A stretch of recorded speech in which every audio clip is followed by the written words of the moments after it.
Bueno, un placer que tengáis ganas de congelaros aquí escuchándome, porque ya os veo aquí.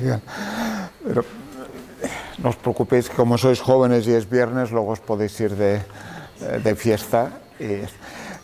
Me pidieron los amigos que viniera a charlar un rato sobre la escuela actual, el mundo, la diversidad. Yo he preparado una chapa que no sé si os servirá o no, pero mi pretensión en cualquier caso es mantener... Me aviséis si bajo el volumen porque ando como constipado y no son esto. Mantener como mínimo el esfuerzo que estáis haciendo para seguir construyendo juntos una escuela diferente en un mundo que va cambiando. O sea, eso es lo que verdaderamente hay que agradecer, que haya todavía padres y madres y colegas, maestros y maestras que tengan ganas de mantener una escuela diferente y de ir construyéndola. Por lo tanto, todo lo que vaya en algún momento va en esa dirección. También es cierto que yo a mi edad no matizo y diré directamente las cosas, que nadie se sienta ofendido porque no pretendo pisar ningún callo especial, pero es la pega que tenemos los mayores, que hemos vivido tantas cosas que a veces dices, bueno, ahora voy a estar disimulando otra vez. Claro, yo vengo de una escuela parroquial convertida luego en escuela activa de Cataluña o de una escuela de formación profesional cuando no había ni ley de formación profesional. O sea que desde entonces hasta aquí, obviamente he pasado buena parte de mi vida en los movimientos de renovación pedagógica y en el trabajo con chavales broncas de todas las clases, y por lo tanto pues me he ido adaptando a cada momento, y eso sí que es una cosa importante que a veces no aceptamos, que es que el mundo cambia, y cambia aceleradamente, y lo que hay que hacer es descubrir cómo educamos en ese mundo que cambia. No de pensar, es que antes en la escuela es muy habitual ese movimiento conservador de tender, volvamos a lo básico. ¿Y lo básico qué era lo básico? Claro, yo vengo de una escuela que inevitablemente vosotros no podéis conocer, en la que había que hacer letra de redondilla con la plumilla del tintero, y donde cuando se inventa el bolígrafo Bic, durante muchos años estuvo prohibido. El bolígrafo no se podía entrar en la escuela porque deformaba la letra, decían. Bueno, venimos de ahí. Entonces, lo que yo os propongo en realidad es dedicar un rato a eso, a construir la buena escuela en tiempos turbulentos y con políticas segregadoras. A ver, no nos engañemos, los papás y mamás en estos momentos que están buscando matricular a sus hijos buscan fundamentalmente que no tengan malas compañías, no buscan una buena escuela, buscan que no tengan malas compañías, especialmente en la secundaria. Por lo tanto, no le pidamos a la escuela que haga lo que en general la sociedad no suele hacer, que es considerar que todo el mundo es ciudadano. Eso es otra historia.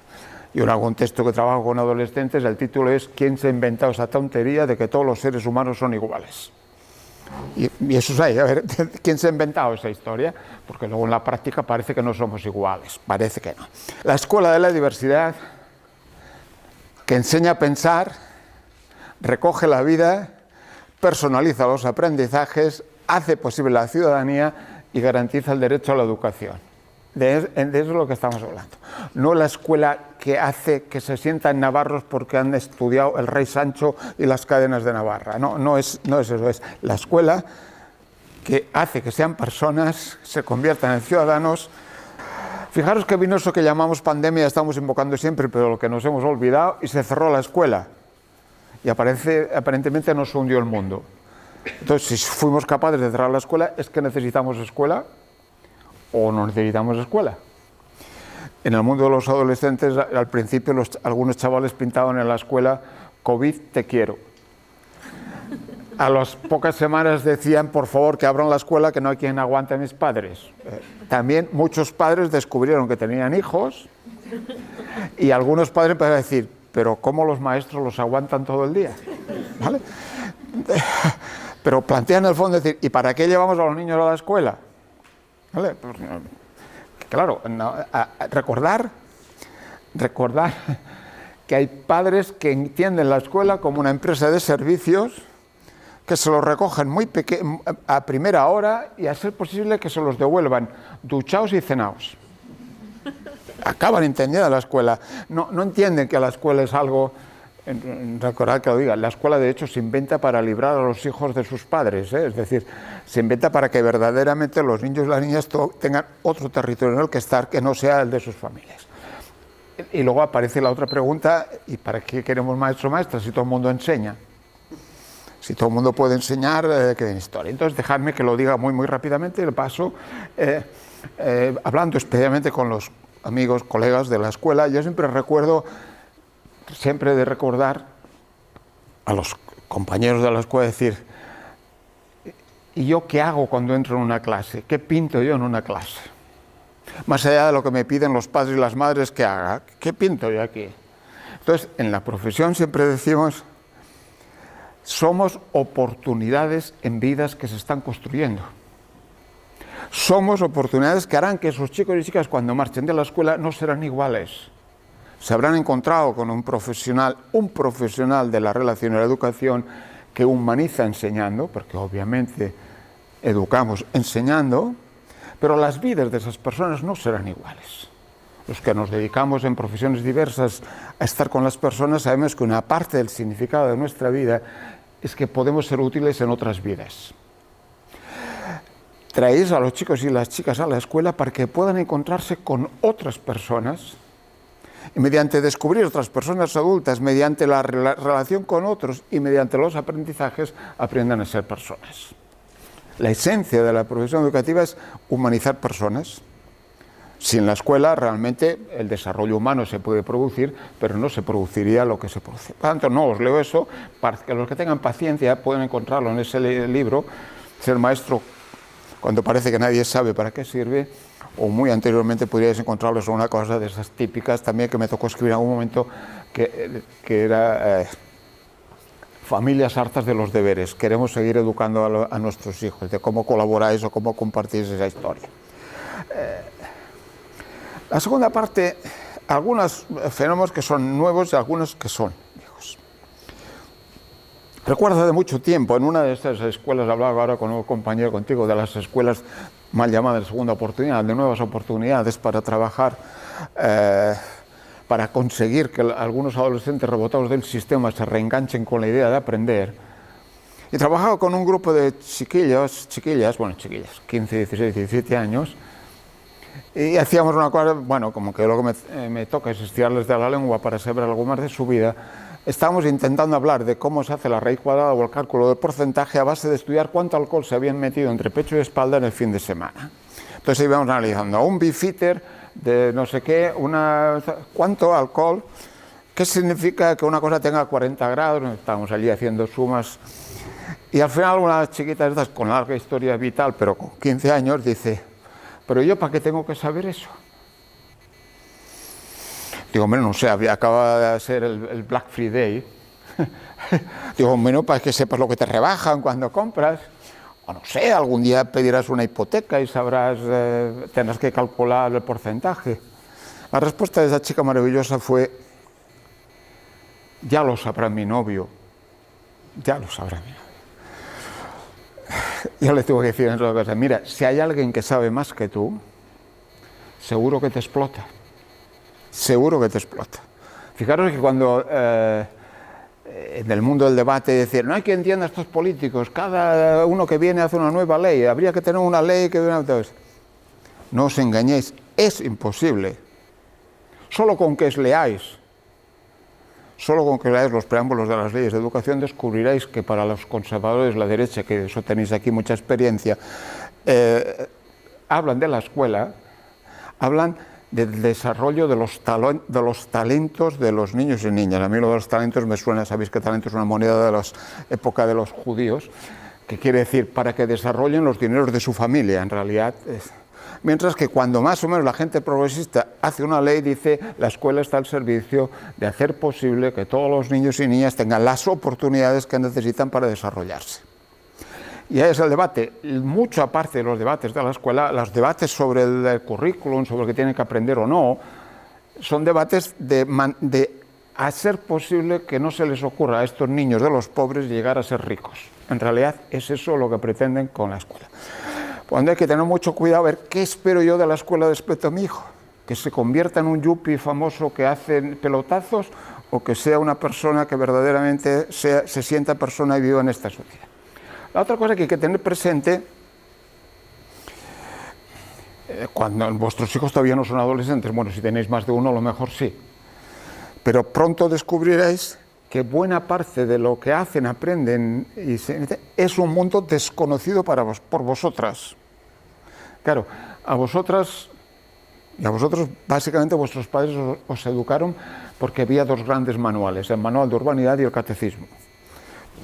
Pero eso ya no tiene nada que ver con lo que están viviendo. Entonces, eso que se suele llamar la incertidumbre educativa, la complejidad educativa, es porque se están educando, no es que hayan pasado de la tabla de multiplicar a las ecuaciones, eso ya es de hace siglos, es porque la forma con la que aprenden y lo que han de aprender es muy diferente de la que vosotros habéis tenido. Entonces, una parte de esa inseguridad educativa tiene que ver con ese mundo que va cambiando y en el que ellos y ellas aceleradamente se meten y nosotros nos cuesta mucho más estar. Si tenéis hijos adolescentes o vosotras que sois adolescentes, sabéis que, por ejemplo, ya en parte ya no podemos hablar, yo qué sé, del Instagram. Hoy en día tenemos que hablar ya del Be Real, que tampoco hace falta que os lo explique, pero que es la nueva red donde están los adolescentes y donde no tiene nada que ver con lo que estábamos viendo antes. Que siempre acaba planteando una gran cuestión. Cuando cierran la escuela en la pandemia, se oye una expresión maravillosa de algunas escuelas y dice, ahora vamos a hacer enseñanza a distancia. Que a mí me recordaba una cosa que tampoco podéis conocer, que era la CEA, cuando había cursos a distancia de corte y confección, cosas de electrónica. Enseñanza a distancia, no. ¿Cómo se educa cuando la enciclopedia solo sirve por si se te rompe la pata de la cama? ¿Cómo se educa? Y comienzan los debates. Ahora mismo, cuando estaba aquí, estábamos debatiendo, a ver, ¿cuándo pueden acceder a las pantallas los niños pequeños? ¿Cuándo pueden tener un móvil? Ya estamos con el debate correspondiente. Se aprende de manera muy diferente. Se aprende de manera, simplemente lo que hay que garantizar, fijaros, cuando salgan del sistema educativo, cuando ya acabe la escolarización obligatoria, han de salir especialmente con la capacidad de saber dónde encontrar el saber y tener las ganas de seguir aprendiendo, mantener las ganas de seguir aprendiendo. Encontraréis a menudo que se abren debates sobre el abandono escolar precoz. ¿Qué quiere decir el abandono escolar precoz? Algunos dicen que siempre no encontrarán trabajo, siempre. No. El abandono escolar precoz se reduce el día que hay que repartir muchas pizzas. O sea, en realidad con lo que correlacionas con el mal trabajo precario y mal pagado. Pero el gran problema es que a esa persona que abandonó el sistema antes de tiempo, que no quiere seguir aprendiendo, le van a vender cualquier moto, como diré después, cualquier dogma religioso del mercado, de compañía. Lo de la chica esta, ¿para qué lo tengo que saber? En realidad te van a vender lo que quieran, porque tú no te planteas por qué vale la pena aprender. Lo digo porque eso lleva a todo el debate de la digitalidad, que no entro, en cualquier caso lo haremos después. O sea, aunque si alguno de vosotros es, yo que sé, maestra de P3, el juego simbólico no es solo con papel, piedra y tierra, también se puede hacer en una pantalla, también, mientras tú verdaderamente te dediques a conservar lo importante, que es la creatividad, las ganas de descubrir. Fijaros que en la escuela siempre tenemos un gran interrogante, ¿por qué entran con ganas de descubrir, saber, aprender y salen como adolescentes aburridos de empollar PDFs? ¿Qué ha pasado entre medio? Pues probablemente no es un problema de instrumentos, es probablemente que hemos perdido la capacidad de dejarlos que aprendan, que descubran cómo aprender, de que sigan cuestionándose lo que se cuestionan. Como os decía, una constatación. Cuando a veces decimos, hay una familia que no se ocupa de sus hijos, hay que decir, hay una familia que no puede ocuparse de sus hijos. Yo llevo 40 y tantos años, 50 años trabajando con especiales dificultades sociales. Os aseguro que nunca me he encontrado una madre incompetente. Siempre me he encontrado una madre o una padre impotente, que realmente no podía hacer más. Que luego lo podemos juzgar o no, pero básicamente, ¿vosotros qué creéis que les faltan a muchos niños y niñas? Una madre o un padre que trabaje menos horas y pueda leer cuentos por la noche. Muchas veces las dificultades de los chavales es la absurda falta de abrazos cuando los deberían haber tenido. no suele ser más que eso. Luego nos complicamos la vida, somos diferentes o no, pero esta es una sociedad absolutamente desigual que agudiza las desigualdades. Y yo, que estos días ando dedicándome a las historias de salud mental otra vez, he de decir que es más fácil que a una madre reventada de trabajar, que no puede dormir, es más fácil que le recetemos diazepam que no que le retiremos un par de horas de trabajo para que descanse.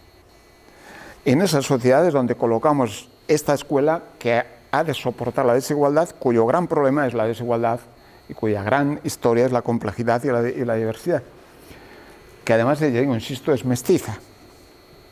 A menudo en Cataluña eso de decir, a ver, ¿qué somos los catalanes? ¿Qué define a los catalanes?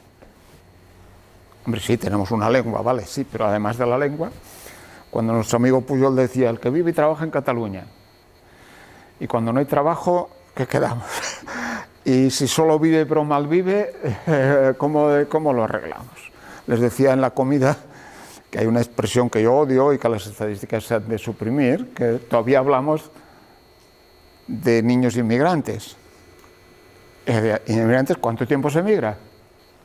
No sé cuánto tiempo, pero además, si ya tenemos esas cosas que nos inventamos, segundas y terceras generaciones, nos inventamos porque no nos queda más remedio a veces que abordar las dificultades.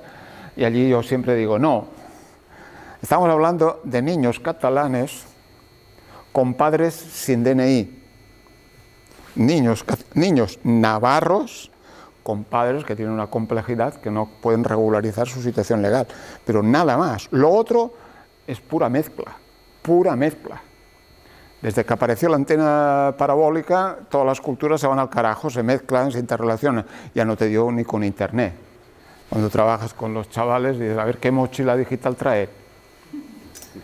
¿Qué serie han visto? A ver, ¿qué trae? El maestro por la mañana no solo mira las caras a ver si vienen felices o infelices, también hay que pensar, a ver, este argumento que me está dando, ¿de dónde demonios viene? Pues eso es lo que estamos en esta sociedad mestiza. Si alguien considera que lo importante es ser puro, lo tiene mal, porque verdaderamente somos sociedades mezcladas. Como os decía antes, la escuela es el lugar de las oportunidades. La escuela está para garantizar oportunidades educativas que tienen derecho a tener todos los niños y niñas. Oiráis estos días a menudo, nosotros al menos en Cataluña estamos especialmente, pero vamos, en todos los lugares iguales, a propósito de cómo reducir la segregación que se produce en las escuelas. Y estamos en esto, y entonces aparecen estudios de decir, no, las escuelas segregadas o segregadoras no producen diferencias de notas. Juntar o no juntar los chavales no da resultados académicos diferentes. La semana pasada apareció un artículo interesante en El País explicando esa historia. Falso, pero es que a la escuela no los llevamos para que tengan control y buenas notas. A la escuela no van a tener buenas notas. A la escuela van a hacer posible que sean personas, que puedan convivir, que puedan aprender. Van a eso. Lo que yo valoro no es exactamente la nota. Ya sé que trabajáis por proyectos, ya trabajáis en...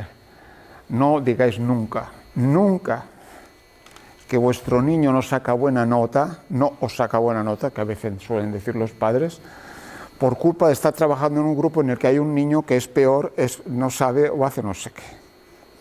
Si trabajan en grupo es porque todos pueden saber algo diferente y porque todos pueden aprender del otro algo diferente. Cuando lleguen a la adolescencia, por favor, no digáis eso de que me lo estropean, que es que mi niño se... Bueno, sigo. Como os decía antes,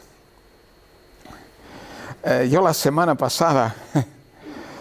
No, la semana pasada, no esta, que decía que creo que voy por el cuarto sermón, la cuarta predicación, la quinta conferencia de la semana. Por tanto, si me pierdo, ya me disculparéis, es viernes, ya no sé dónde estoy. Pero empezaba la semana charlando con un grupo de chicos y padres y maestros. Se habían presentado hay una convocatoria de la Fundación Grifols sobre ciencia y ética, escuela, ciencia y ética, educación, ciencia y ética, sobre el pensamiento científico y la ética. Y había había chavales de primaria, porque un premio era de una escuela, un grupo de quinto, otros eran de secundaria, pues, Yo les explicaba a los chavales que tenían antes de mí, unos chavalillos, dos chavalillos de quinto allí mirándome con la cámara, diciendo, qué chapa nos pegará este señor. Y entonces les decía eso mismo, digo, mirad, yo les decía, ¿para qué vais a la escuela? Entre otras cosas, yo les decía, si le decís a este trasto ahora mismo, yo le digo, oye Siri, no, espero que no conteste, pero digo, oye Siri, ¿cuántos son 360 por 440? Pues acaba de ver. Y me da, que me ha dado el resultado.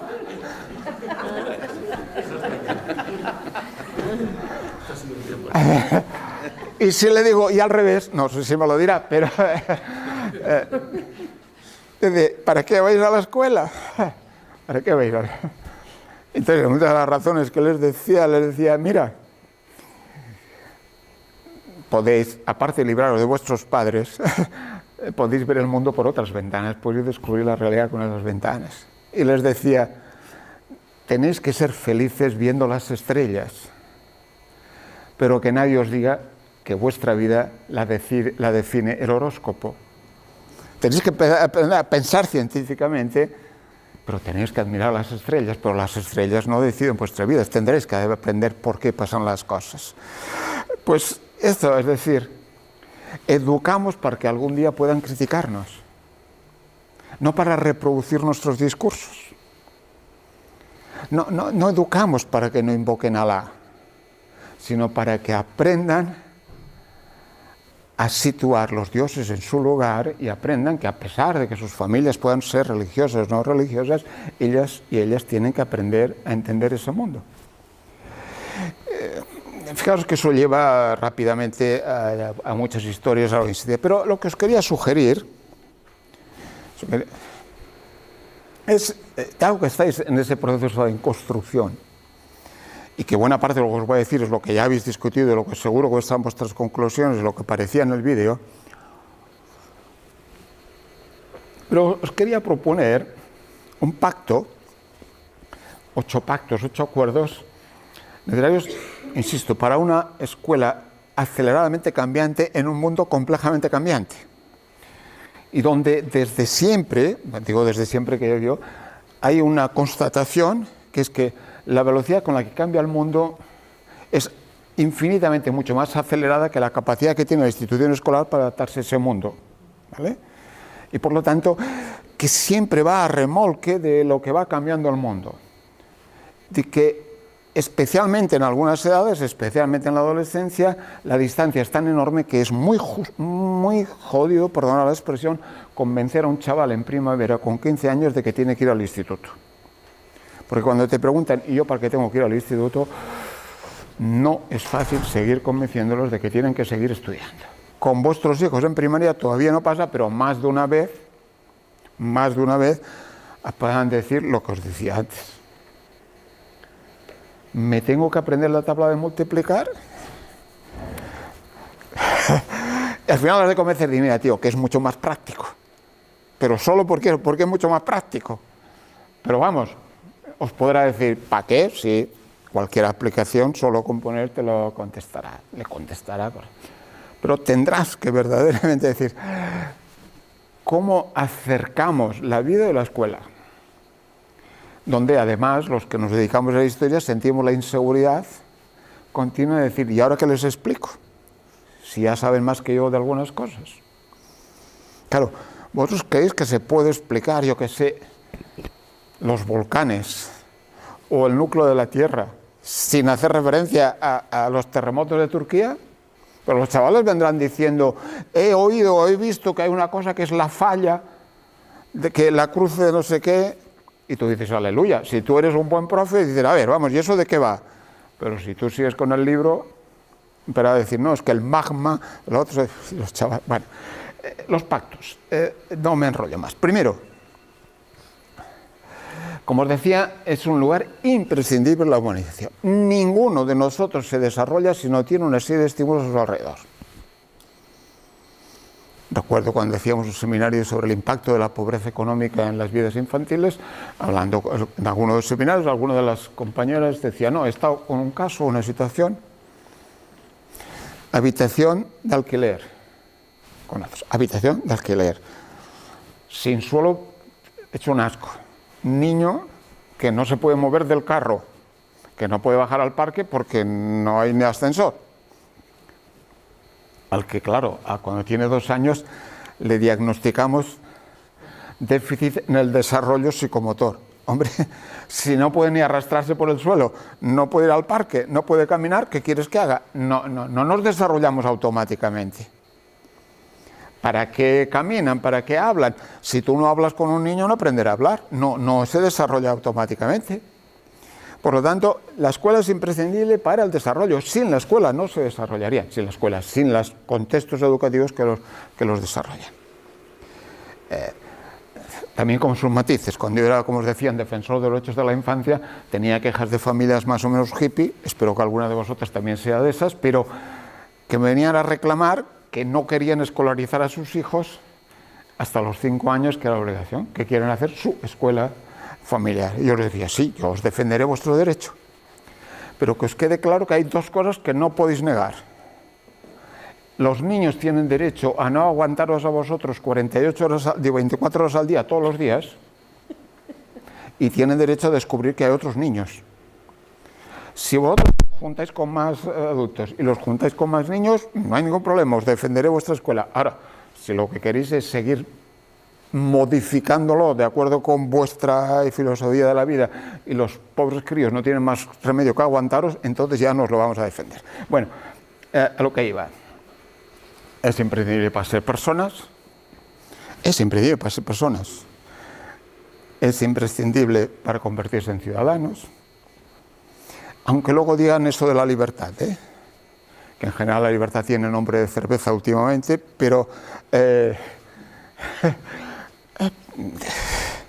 vienen para convertirse en personas que tienen que pactar unas reglas para vivir juntos. ¿Por qué los hacemos convivir con otros diversos? Porque tienen que descubrir que la ciudadanía no es más que un pacto entre personas diversas para poder vivir juntos, pero lo han de aprender. No es que les tengamos que enseñar la democracia, tienen que aprender a descubrir que necesitan vivir en democracia construyendo la democracia. Fijaros que eso además siempre es fuente de problemas. Cuando se pone, que es una mala solución, la asignatura para la ciudadanía o la asignatura para el aprendizaje de la convivencia, saltan todas las alarmas de que eso es ideología pura y que no sé qué. No, oigan, no. Han de aprender a descubrir que hemos pactado algunas reglas para vivir juntos, y eso es lo que se llama ciudadanía, que pueden ser muy diversos, pero que hemos pactado formas de vivir juntos. ¿Vale? La escuela no es una fábrica de tornillos. No puede decir, la tasa que tengo de desperdicio, los residuos que genero, son asumibles para los costos económicos. No. Desde que yo me dedico a estas historias, de todos los primeros estudios sobre diferencias de éxito en la escuela, la tasa no ha cambiado, en general no ha cambiado. Un mínimo de 1 de cada 3 chavales sale hecho polvo de la escuela, por decirlo de alguna manera, sale en fracaso o en falta de éxito.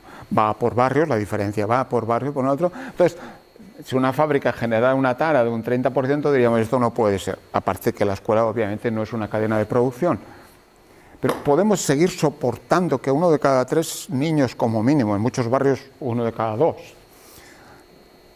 salga de la escuela vacunado contra el saber, confrontado con la escuela con él, con una profunda idea, los que están en segundas oportunidades lo saben muy bien, no valgo para nada.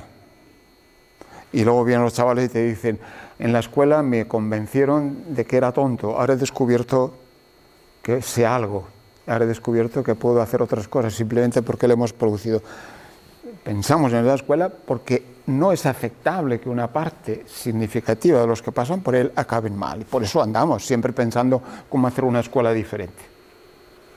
Además, como os decía, la escuela actual padece la crisis de la segregación. Yo siempre digo,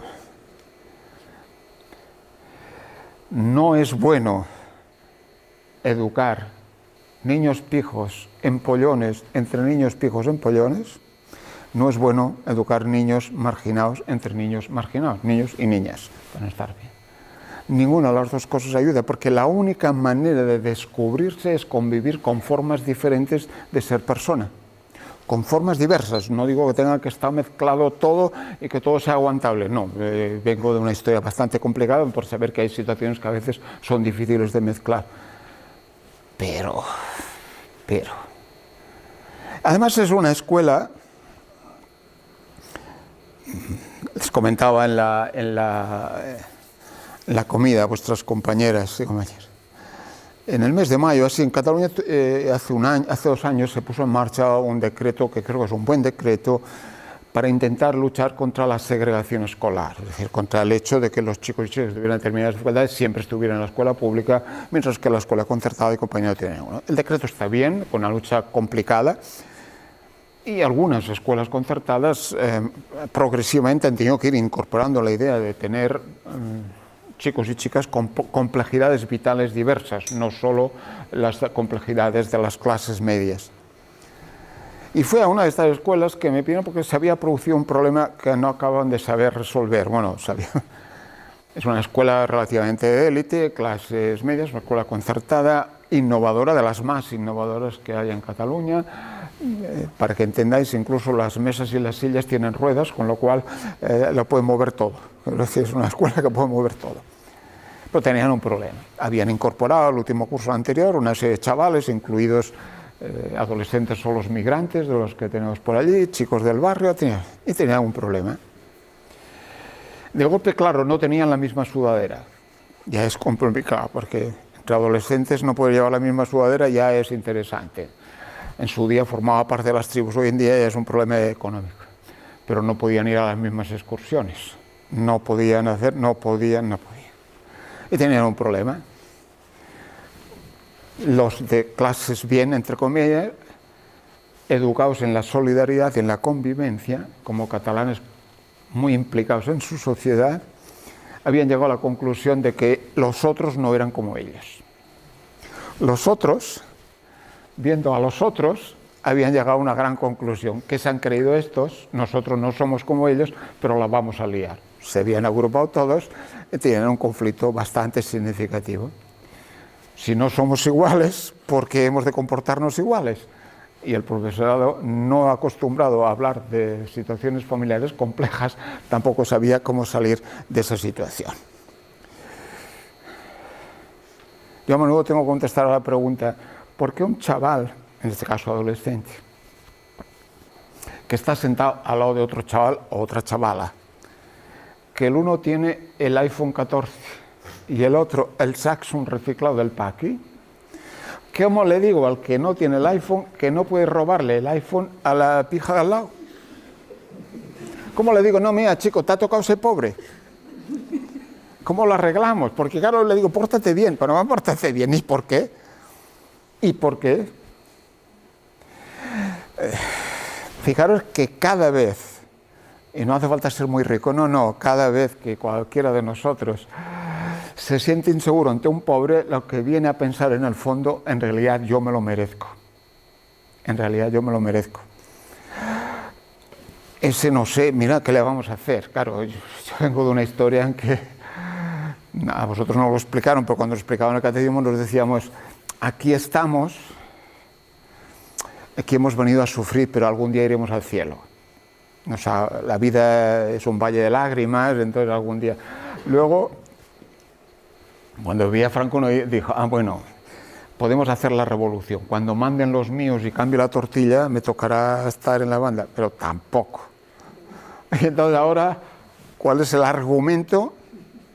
¿Cuál es el argumento para justificarle a un chaval la desigualdad social?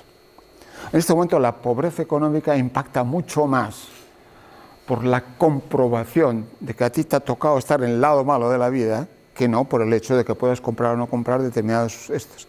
Porque viven continuamente con la percepción, yo no puedo ser como el otro. Y el otro vive con la continua percepción, como soy más que el otro, tengo que justificar que soy más que el otro. Y ahí es donde aparece el segundo pacto. No poner en discusión que la escuela es el lugar donde se va a aprender a encontrar el porqué. Habitualmente tenemos, al menos en academia aquí igual, seguro, sobre todo con los del Opus que tenéis cerca, no, cerca o dentro, no lo sé, pero cuando intentamos educar sobre eso en el pensamiento crítico, ya sale el discurso, es que están adoctrinando. No, aquí no adoctrinamos nada, simplemente intentamos que el chico y la chica se hagan preguntas. La escuela sirve para mantener el deseo de hacerse preguntas.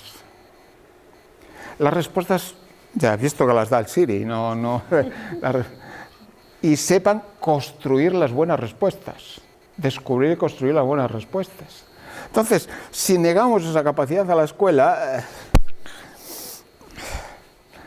¿para qué sirve la escuela?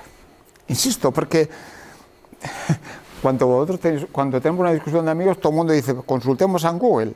Ya está, y vas y ya está. No es eso. ¿Por qué ese niño que entra en la escuela preguntándose por qué desaparece la luna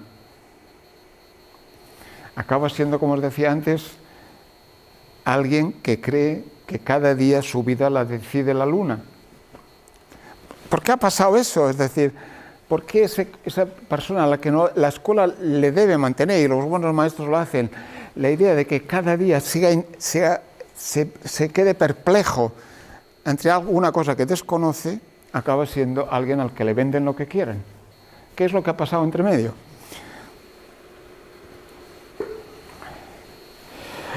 Ciudadanos cultas, sí. Pero culto no quiere decir saber qué año se produjo la Revolución Francesa. Culto significa haber aprendido que siempre hay alguien que quiere explotar a otros, que ha habido momentos en los que había monarquías absolutas, que ha habido momentos y que hay que preguntarse no cuándo pasó la Revolución, que se lo contesta cualquiera, sino qué es lo que hay que descubrir detrás de ese fenómeno de la revolución o de fenómeno, qué es lo que hay detrás. Lo que nos decía antes, claro, ¿por qué los educamos en este mundo digital? Eso que ahora os llaman las competencias digitales. Para que sepan aprender a descubrir lo que hay al otro lado de la pantalla. Para que aprendan a descubrir lo que hay al otro lado de la pantalla. Para que no sigan diciendo, ¿cómo se busca? Que estos dan lecciones ahora mismo. No, ¿qué es lo que hay detrás de lo que yo estoy buscando? Cultos quiere decir personas no que acumulan sabiduría, sino que buscan explicaciones a la vida cotidiana en la cual están. Porque buena parte del saber, ya digo, está infinitamente en lugares que nosotros ni siquiera podemos almacenar. Pero yo sigo preguntando, ¿y por qué pasa eso?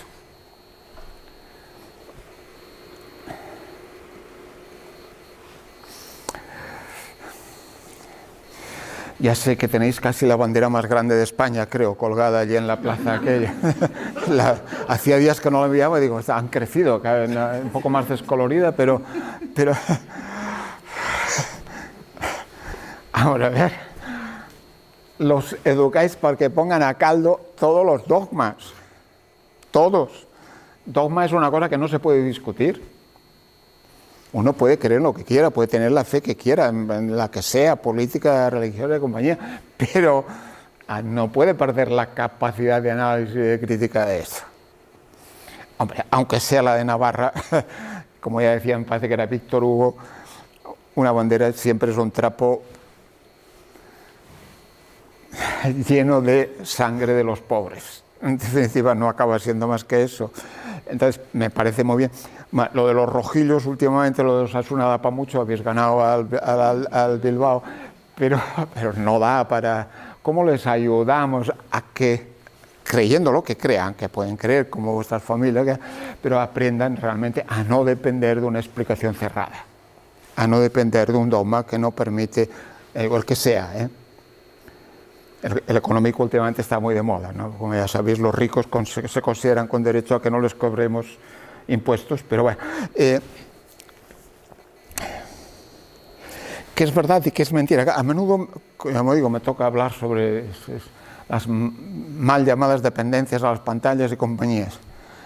Y yo antes le digo a los padres, vamos a ver, antes de poner a caldo a tu hijo, párate un segundo. Explícame cuántos segundos tardas en contestar a tu móvil cuando te llega un mensaje. Y en función de eso ya vamos a hablar si tu hijo depende o no depende de esa historia, pero vamos a hablar, ¿no? Pero hombre, incluso el Twitter en este momento, no sé si alguno tiene el Twitter e intenta retuitear una noticia, un periódico de compañía, fijaros que ya advierte, ¿quiere mirarse usted la noticia antes de volverla a retuitear? Porque la inmensa mayoría de la gente le da la tecla, pero a los chicos y chicas, especialmente a los pequeños no les podemos decir eso, pero a los adolescentes yo siempre les digo, no te creas nunca nada que te diga nadie. Y me dicen, hombre, ¿eso es relativismo puro? No.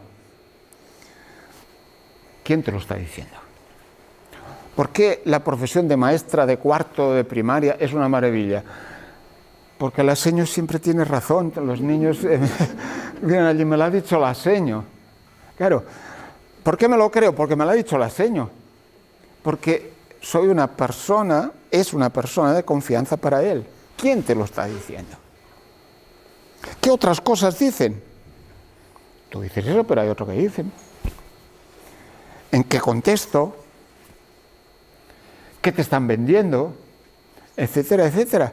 No se trata de ser un agnóstico total de la vida como puede ser un jubilata como yo. No se trata simplemente de descubrir que la inmensa mayoría de lo que nos dicen puede ser mentira. ¿Cómo ayudas a los niños a escarbar sin hacerles perder la inocencia de la imaginación? Porque obviamente lo peor que podemos hacer es que a un niño pequeño lo convirtamos en un realista antes de tiempo. Los niños han de poder soñar y por lo tanto la única cosa que hay que evitar es que les vendan un sueño con otros intereses. Pero estamos en esa historia y además donde todas las palabras se las van cargando. Ya decía María Moliné, que no sabéis qué es, una antigua creadora del diccionario María Moliné, ya decía ella en aquel momento, nos han robado las palabras. Y si algún día tenéis interés, podéis hacer, no interés, tiempo o insomnio, comparar, yo qué sé, la definición de libertad que da el diccionario de María Moliné o la definición que da el diccionario de la Real Academia. Y veréis que no tiene nada que ver una misma palabra. Cada vez, claro, cuando la derecha dice igualdad de oportunidades, uno dice, algo hay de trampa en esa historia, pero que claro, es que igualdad de oportunidades cuando los conservadores no las venden es, sí, aquí hay un aparador, y la gente puede escoger yogur, lo otro, puede, eso es igualdad de oportunidades. No, igualdad de oportunidades no, porque primero, ese aparador está al fondo del súper. En la entrada hay un segurata que los que hacen mala pinta no les deja entrar. Los que consiguen entrar, algunos tienen dinero y otros no. Y si llegas al aparador, algunos no han probado un yogur en su vida, digo un yogur, y por lo tanto no tienen ni idea de lo que significa. Para tener igualdad de oportunidades hay que haber podido descubrir las determinadas cosas que hay allí. Por lo tanto, ojo que las palabras en general acaban siendo adulteradas continuamente y nos las roban. ¿Qué más?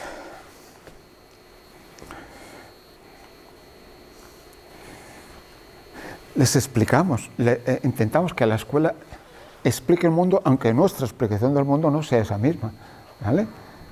Y que además, hombre, hubo una época donde vivía Franco que decíamos escuela pública de calidad, compensadora de las desigualdades.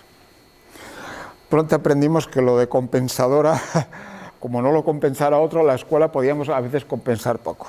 Pero la escuela, aunque los conservadores lo pretendan, no es un lugar para conformar a la gente, no es un lugar donde aprenden argumentos para la resignación. Me preguntaba la periodista antes de venir ayer o antes de ayer, bueno, como estoy en los líos estos de los suicidios adolescentes y otras cosas similares, y hemos tenido uno de los incidentes graves de esta vida, un chico del trastorno diagnosticado dentro de lo que llamamos el trastorno autista, el espectro autista, perdón, y había dejado una nota antes de intentar matarse diciendo: no quiero seguir viviendo en un mundo en el que los buenos siempre los putean y los malos siempre triunfan y compañía. Y la periodista me decía: ¿cómo arreglamos eso? ¿Cómo le dices a este chaval que vale la pena seguir viviendo si te está diciendo, y es cierto, que los malos siempre triunfan? Entonces, claro, obviamente para todo buen adolescente el mundo es una mierda. Luego enseguida a veces cambian rápidamente, pero para este chaval era que además debe ser un personaje del trastorno autista con una especial inteligencia para ser agudo comprendiendo la realidad. Él decía, bueno, ¿qué le decimos? Tiene que encontrarse con algún maestro que le apoye en la idea de decir, este mundo no es así, no puede ser así. Yo a veces decía, perdona, ya me estoy metiendo demasiado y como no sé si hacéis cara del PP, no lo sé, pero no se puede ser educador y conservador. No se puede ser educador y conservador. Rubén, tarde te pongo nota. Estamos trabajando. Tenéis que esperar de la escuela que les ayuden a criticar ese mundo y que les ayuden a mantener el deseo de cambiarlo.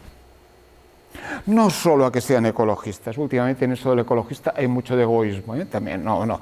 Aunque sean mis amigos los adolescentes los que protestan contra el mundo, muchas veces protestan diciendo no me estropeéis mi mundo, que quiero seguir viviendo bien. Y no se plantean por qué se estropea ese mundo, ni el mundo en el cual vivirían. La escuela también está para que vuestros hijos e hijas aprendan a no conformarse con el mundo que les ha tocado vivir. Y los profes no los acuséis de dogmatismo, los acuséis de dogmatismo si les venden una película, pero no os metáis con ellos si simplemente lo que hacen es algo tan importante como darse cuenta que esa realidad no es aceptable, que tienen que intentar cambiarla.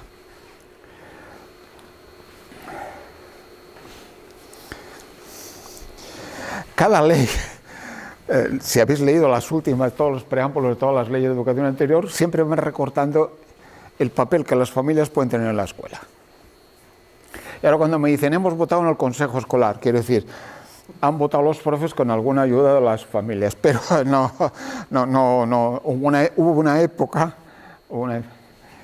y vosotras y vosotros, por suerte, estáis en una dinámica que es la de construcción, de decir, construyamos juntos una escuela diferente.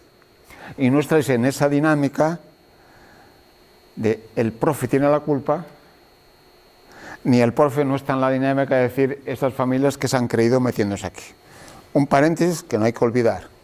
Ya os he dicho al inicio, educar enseñando, que es la función del maestro, es una profesión. No vale cualquiera. La proporción de chapuzas entre los arquitectos y los médicos es mayor que entre los maestros. ¿Vale? Son profesionales porque han aprendido la forma de cómo educar a vuestros hijos mediante procesos de aprendizaje. Y eso no es cualquier cosa.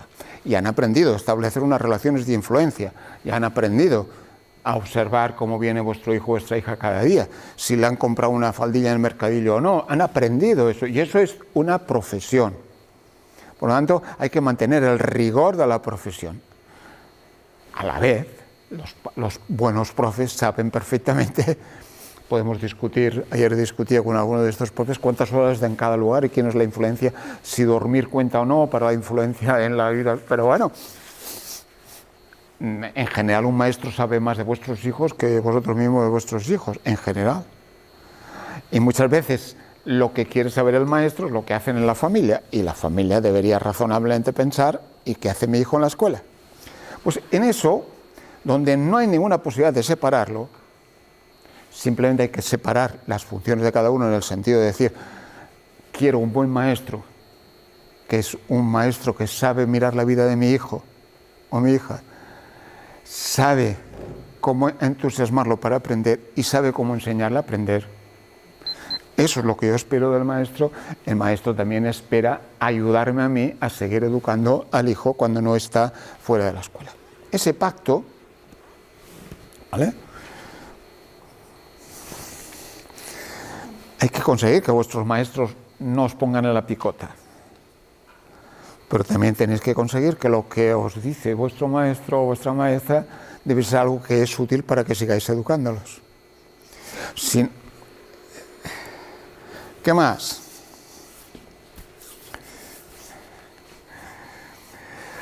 Claro, ¿qué os puede estar pasando en esta misma escuela?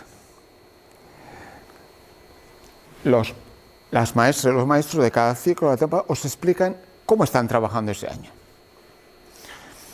sé que hace años que trabajáis por proyectos, que a veces es unas palabras esas que parece que sean innovadoras. Tiene un centenar de años largos el trabajo por proyectos dentro de la pedagogía activa, ¿no? Pero tenéis que tener ganas de que os expliquen por qué funciona eso. De vez en cuando acordaros que aunque digáis que vosotros tuvisteis buena escuela, la mayoría de vosotros tuvo una mala escuela. Es decir, la mayoría de vosotros tuvo una escuela en la que tenía que empollar, examinarse, aprobar, examinarse y olvidar. Y si queréis, si no, os pregunto cómo se calcula la raíz cuadrada o el sistema de ecuaciones o la raíz o la frase compuesta que aprobasteis, sabíais y os examinaron y que habéis olvidado. Pero que os explique el maestro por qué demonios le entusiasman a vuestros hijos programar robots y viceversa. Cuando llegan vuestros hijos a casa, no le preguntéis eso que preguntan muchos padres: ¿tienes deberes? Que es como decir, a ver si lo tengo entretenido y no me marea. No. La primera pregunta no puede ser esa. La primera pregunta es que os enseñen qué han aprendido. Cuando hacemos talleres para padres con en situaciones difíciles, a veces, cada vez menos, pero hoy que convivimos navarros de índoles muy diversas, hay algunos que todavía, porque han sido escolarizados en idiomas que no eran latinos, pues pueden ser analfabetos, entre comillas, respecto a los aprendizajes de vuestros hijos. Y hacemos talleres para que el tutor pueda explicar a los padres cómo aprenden sus hijos a leer. Y ese padre, que es alfabeto en otro idioma, pero no en esa historia, a veces no puede enseñar, pero hace una cosa muy importante, que es poner cara de entusiasmo cuando su hijo le va juntando palabras y le va demostrando que sabe leer. Y un niño es feliz aprendiendo, recuerdo hace muchos siglos, recuerdo muy al inicio, cuando estaba en primaria, empezaba a hacer de psicólogo de escuela. Y había un chaval que no había manera de que aprendiera a leer. Ya no sabía yo ni por dónde andarlo. Y al final, en aquella época donde empezábamos con el Montessori, que luego parece que ha sido la panacea de todas las historias, parece que lo único que funciona es el Montessori, que era una tontería como otra cualquiera, pero Montessori. ¿Y por qué? ¿Por qué? ¿Qué pasará? Y al final el chaval ya debía estar en segundo, por lo menos. No, pasado. Digo, a ver, ¿tú por qué no lees? Y el chaval, todo tranquilo, me dice, ¿para qué quiero aprender a leer? Digo, Dice, mi padre no sabe leer y es el jefe de mantenimiento de la fábrica.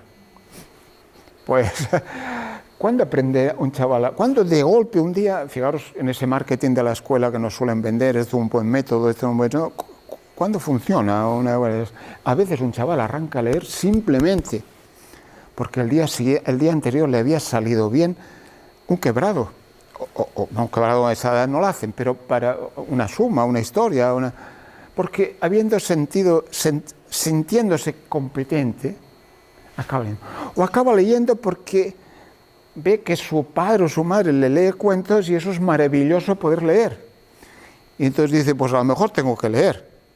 No es un problema. Por lo tanto, dejaros que os enseñe, pedir que os enseñen cómo enseñan, pedir que os enseñen lo que hacen.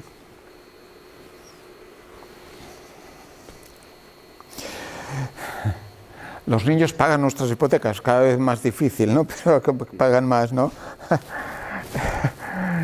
Cuando hacemos muchas veces el debate de los horarios, no me meteré porque esto sí que es un charco complicado, pero el debate de los horarios de la escuela, en el que hay de todos los intereses, pero dejadme simplemente que diga que hemos confundido lo que son derechos laborales de los profesionales de la escuela con necesidades de las familias que necesitan cada vez más tiempo y luego le ponen añadido educativo, más actividades extraescolares, más no sé qué, para ocuparlo con los tiempos verdaderamente de los niños y niñas, que son otros tiempos en los que necesitan hacer cosas diversas.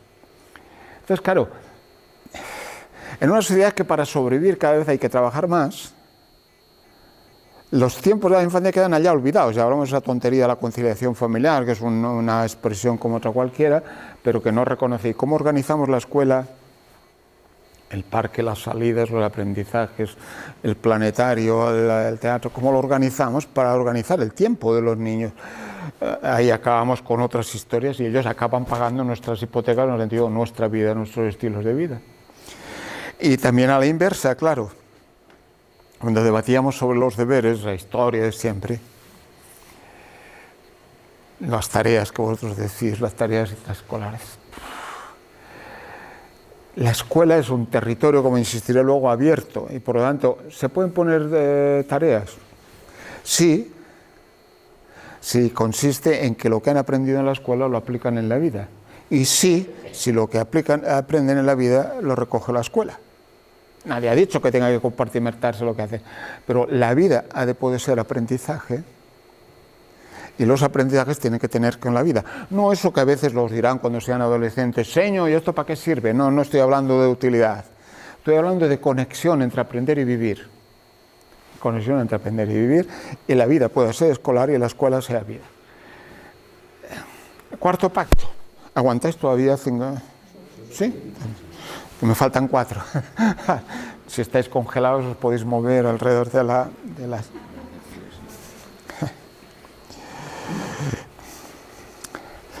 Hay una estadística que a mí me molesta especialmente, que decimos, ¿cuántos niños de 2 años están escolarizados?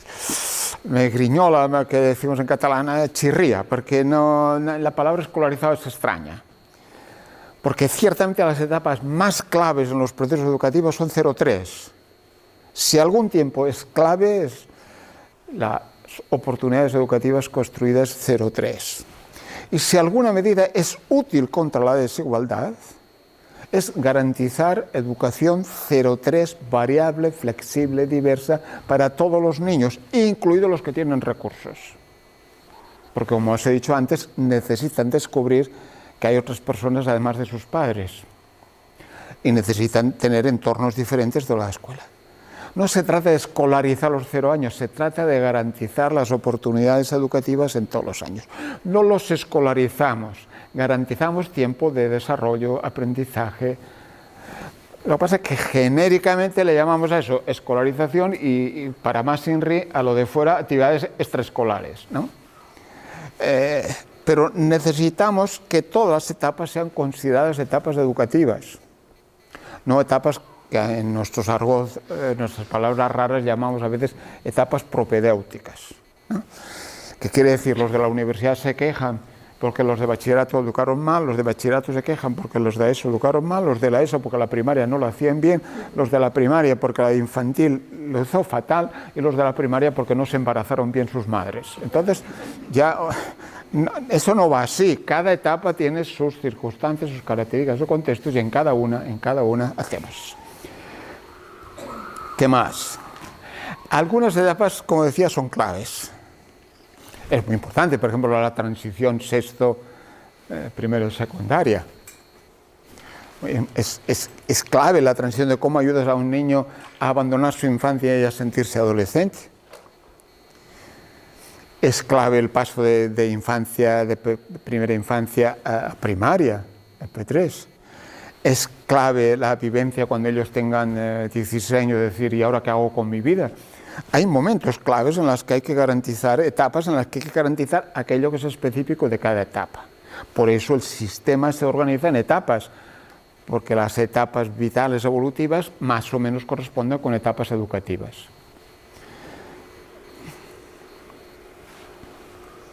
Ya os he dicho, los primeros años de vida, ¿vale? No más escuela, si es posible. A veces es terrible, porque incluso la educación en el tiempo libre trabajan eso allí por proyectos otra vez y otra vez por núcleos de interés y otra vez convierten la diversión en la montaña en una nueva asignatura.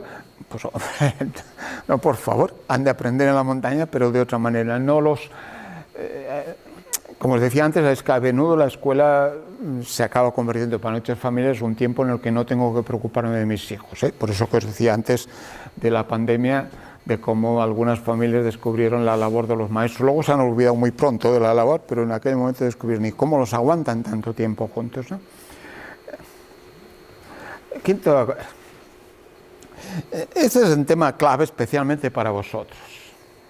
Lo digo taxativamente, una escuela cuyo alumnado es homogéneo no es una buena escuela. No es una buena escuela.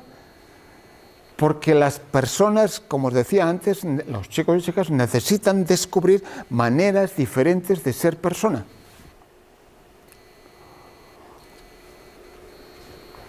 No es un problema de solidaridad. En esa charla que os decía del lunes, yo al final a los chavales les decía, ¿qué es ética? Porque era escuela, ciencia, ética. Y a esos chavalitos que tenía delante, decir, eso de la ética no es que tenéis que ser buenas personas y querer a las otras personas, no tiene nada que ver con eso. La ética tiene que ver con un principio básico de la educación, que nos hemos cargado, que es que nadie puede construirse sin relacionarse con otro. Fijaros que en la escuela no paramos de inventar educaciones específicas porque nos hemos olvidado de la educación básica.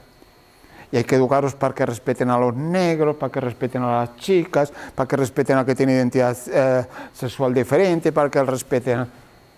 Todos son programas específicos que luego fracasan porque nos hemos olvidado de decir, no, que tú no puedes ser feliz si el de otro a tu lado es infeliz. Que tú no puedes existir sin el otro. Los padres y madres, y buena parte del sistema educativo, ha interiorizado la idea de que la educación es una variable individualista que se construye solo con cada sujeto. La educación es una historia personalista, es decir, que diferencia personas, cada uno somos una persona, pero que nunca se puede construir de manera individual.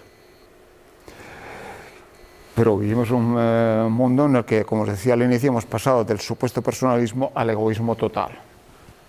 Donde soy yo me construyo a mí mismo y ya está, ¿no? Bueno, por tanto, en esa idea, ¿por qué situáis la escuela en un barrio? Pues porque la escuela responde a la diversidad de infancias de un barrio. ¿Cómo pues un chaval feliz? Construyéndose en relación con otros chavales diversos. Una amiga navarra, sabrá que no diré el nombre porque alguno lo debéis conocer, pero la hija de una antigua amiga, ya murió. Un día me decía, hablando de sus hijos, el fulanito está trabajando con... Le tocaba trabajar con un chaval escolarmente peor, digamos, de estos que le ayuda. Y él me decía, dice, el fulanito, yo le ayudo en las ciencias, pero hay que ver lo que sabe el fulanito de no sé qué, hay que saber la vida. Pero el propio chaval había descubierto que el otro también sabía de algunas cosas, Estos días, no sé si lo habréis visto, ha habido, por ejemplo, algunas polémicas a propósito, especialmente de secundaria, pero no solo de secundaria, porque hay algunos buenos chavales que se convierten en youtubers o tiktokers y explican la clase del profe en un TikTok para sus amigos que no la entienden. Y entonces los profes andaban cabreados porque eso no podía ser. Digo, ¿cómo no puede ser? Si hay unos cuantos que o no te entienden o no tienen ganas de entenderte, dejémoslo que no tienen ganas de entenderte. Y hay un chaval que primero aprende explicándolo, que es la mejor manera de aprender. Además consigue que los que a ti no te hacen caso le hagan caso a él. Y al final todo el mundo aprende. ¿Dónde está el problema? ¿Dónde está el problema? Pues,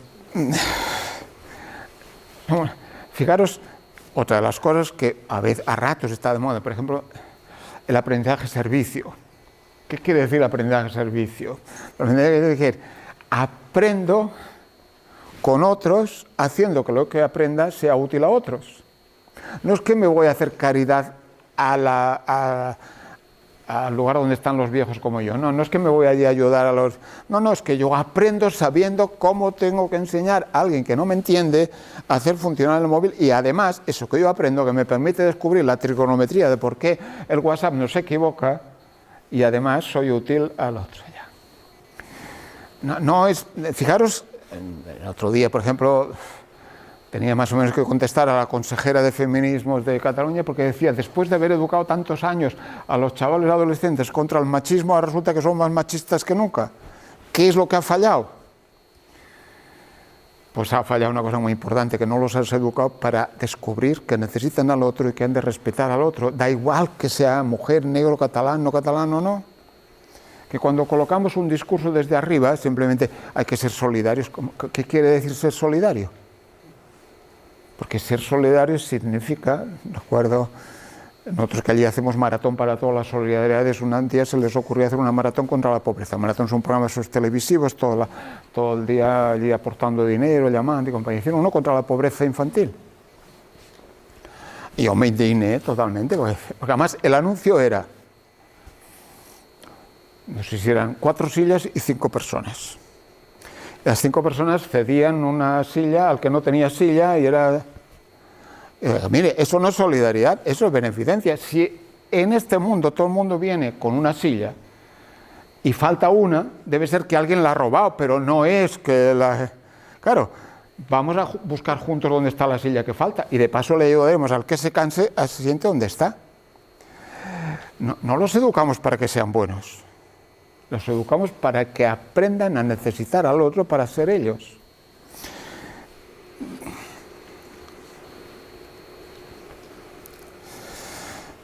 Hay los colegas que dicen, necesito una clase clasificada por niveles. Había un colega de estos famosos de la escuela, que no quiero ni memorizar el nombre, pero un sindicato amarillo de estos de directores y compañía, que decía, hombre, en la escuela ha de haber alumnos diversos, pero no tienen que estar en la misma clase. Las leyes lo prohíben, pero en todas las escuelas hay A, B, C, D. ¿Cómo los hemos clasificado? ¿Cómo los hemos clasificado? ¿Cómo se clasifica a alguien que se está construyendo, que se está evolucionando? Donde hay algo clave, que si tú juntas desastres entre desastres, todos interiorizan la idea de que es un desastre. Y si tú juntas supuestos buenos estudiantes, todos ellos, acaban creyendo que lo saben todo y cuando no tengan ganas de estudiar o no ya la tenemos liada porque se supone que han de estudiar y saber. El paradigma de estas cosas siempre mis antiguos colegas antiguos de cuando existía el BUP y aquellas cosas que se cabrearon mucho cuando llegó la ESO y homogéneo, pero decían es que antes había buenos alumnos y por buen alumno entendían ellos el que no contesta, hace lo que le dices, trae los trabajos hechos, es educado. Un alumno que nunca ha existido, pero que ellos imaginaban que existía, que cuando les ponen una clase diversa, me cuesta un trabajo enorme que entiendan que a veces cuando uno está enamorado el cálculo de la tangente no sale, está otro tipo de cosas. Bueno, las escuelas que segregan, clasifican, lo que hacen es incapacitar. También a los que colocan arriba, también a los que colocan arriba. Recuerdo un día un chaval cuando hacía más orientación al final de la ESO, estábamos discutiendo un programa, una cosa sobre adolescencia al final de la ESO, había un chaval que decía, una escuela pública pero de clase, la parte alta de Barcelona, decía, se va a liar. Digo, ¿cómo que se va a liar? Dice, sí, porque su madre arquitecto, su padre médico. En mi casa dicen que tengo que estudiar porque tengo que ser arquitecto, médico y compañía. En la escuela están empeñados en que yo siga estudiando bachillerato. Dice, yo la verdad, Jaume, lo que quiero es vivir la vida. A muchas chicas buenas estudiantes les conviene un chaval un poco bandarra en su mesa. Descubrir que hay formas diversas de vivir. La mezcla no es otra cosa más que descubrir formas diversas de vivir. Y en general eso es enriquecedor. Puede tener sus distorsiones, claro, pero ya veis que explico, pero os explicaré una anécdota terrible. No, ¿aguantáis 5 minutos más que llego? Sí, pero terrible. Cuando pasó aquella cosa durísima de chavales que murieron matando en Ripoll, en Cataluña, aquellos chavales que con la incendio. A mí me tocó de alguna manera mirar de suavizar, recuperar la confianza de los maestros en esa historia en la que habían estado. Y en la escuela de verano, en la reunión de verano, estuve charlando con ellos, haciendo una especie de charla, y una de las maestras me dijo, bueno, Jaume, ven que te explico una cosa. Por eso que a veces decimos de sociedades solidarias y compañía. Maestra de cuarto, dice, yo cuando comienzo el curso, al principio le dejo sentarse a los chicos donde quieran, hacer sus grupos y compañía. Luego cuando ha pasado 2 o 3 semanas, los reagrupo para equilibrar, en fin, torno a reconformar los grupos de la clase. Dice, y a la semana siguiente viene una madre y me dice, no te lo perdonaré nunca. ¿Qué es lo que no me perdonarás nunca? Has sentado a mi hija con el hermano de un asesino. Había sentado el hermano de unos chicos que había muerto matando o matando muriendo. El hermano pequeño de cuarto, 10 años, no podía estar sentado con otra de las chicas de allá. Claro, es un caso extremo, pero fijaros que vuestros hijos y hijas aprenden cuando están conviviendo con otros de vuestras caras, de qué gesto ponéis cuando está con uno o con otro, cuando vive con otro. Ellos son capaces de descubrir todo lo que tienen de bueno los de alrededor, a condición de que sus padres no les recuerden lo negativo que tienen todos los que están a su alrededor. Y ahí es donde ellos pueden resolver y nosotros a menudo no lo resolvemos. ¿Vale? Eso ya os lo he comentado. Además, con algo que me gustaría dejarme que haga un pequeño matiz. Fijaros, en la escuela, hace algunos años ya, solíamos diferenciar alumnos con necesidades especiales. Luego, dentro de esas historias del lenguaje inclusivo y compañía, fuimos cambiando el tema de las discapacidades. Yo, por ejemplo, tengo una diversidad funcional auditiva, quiere decir que estoy sordo, pero lo podemos decir. Pero en esas historias de cómo hemos ido evolucionando en la composición de los chavales, acabamos pensando que había otras dificultades y entonces le llamábamos específicas. ¿Qué quiere decir? ¿Dónde colocamos a todos los pobres de la escuela? Entonces, ahora, ¿cómo mezclamos esa historia? Entonces, supongo que vosotros no hacéis lo que hacen a menudo los periodistas conmigo, ¿no? Cuando hay un drama, siempre comienzan diciendo, ¿será de un barrio? Digo, pues no, mira, del barrio más pijo de Barcelona. ¿Será de una familia problemática? No, debe ser problemática porque tiene mucho dinero, pero no es de una familia. Entonces es que está loco. No, ni loco ni nada. En cualquier caso, es un chaval que vive en unas determinadas condiciones, unas determinadas historias. Ya os he dicho antes que uno estudia, aprende en la medida que ve que en su entorno tiene interés por aprender y saber, y en la medida que puede tener alguien que mira lo que hace. A menudo yo he repetido con enfado a mucha gente, ¿para qué se ponían deberes o tareas? Para que los hagan los padres. Para obligar a que los padres y madres estén un rato como mínimo al lado de su hijo viendo lo que hace. Bueno, pues que no os estoy vendiendo caridad, ni solidaridad, ni res. La mejor manera de aprender es convivir con realidades infantiles diferentes. Supongo que ya no defendéis que han de aprender los reyes godos, es una tontería, ni siquiera, como os decía, el Sancho el Fuerte este vuestro, no sé cómo se llama. Pero, ¿vale? A veces en el mundo de los adolescentes decimos, ¿y yo para qué tengo que aprender la literatura amorosa del siglo de oro? ¿Qué se me ha perdido a mí con Góngora?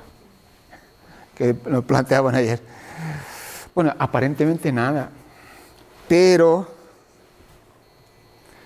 si a ti te gusta una chica y le dices, tía, qué buena estás, no vas a ligar. Ahora, si eres capaz de decirle, cuando estoy a tu lado, siento que algo por dentro se me deshace, es probable que consigas otro éxito. O sea, el mundo en el que vivimos es un mundo en el que en el manual de uso cada vez tiene más páginas, cada vez es más complicado entender este mundo y vivir este mundo. Claro, ¿qué han de aprender? ¿El manual? No, las competencias que hay en ese manual. Por eso la escuela evoluciona más allá de los palabras. La escuela vive siempre sometida a discursos oficiales que cambian las palabras sin cambiar las prácticas, como os decía antes, pero ahora en general lo que hacemos es hacer sujetos con capacidad, competencia para gestionar ese mundo.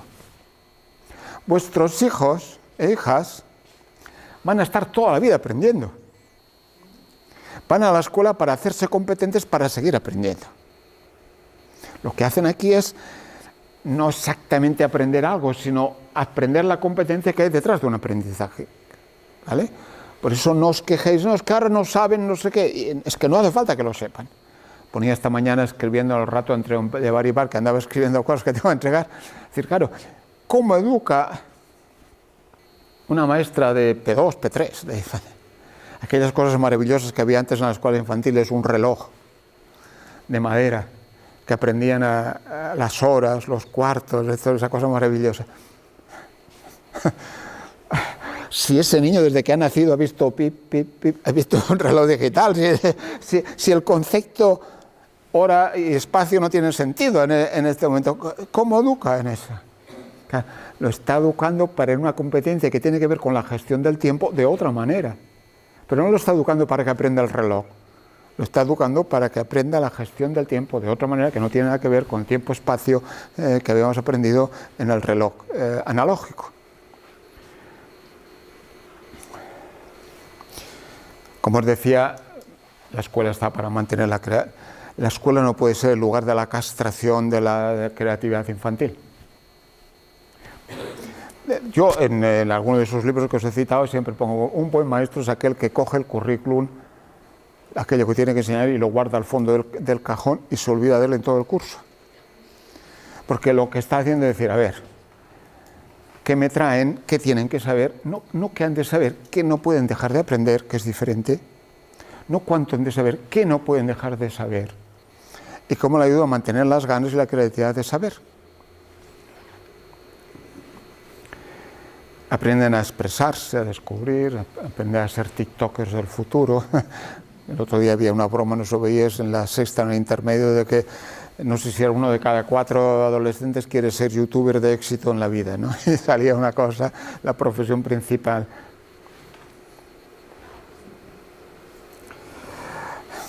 Bueno,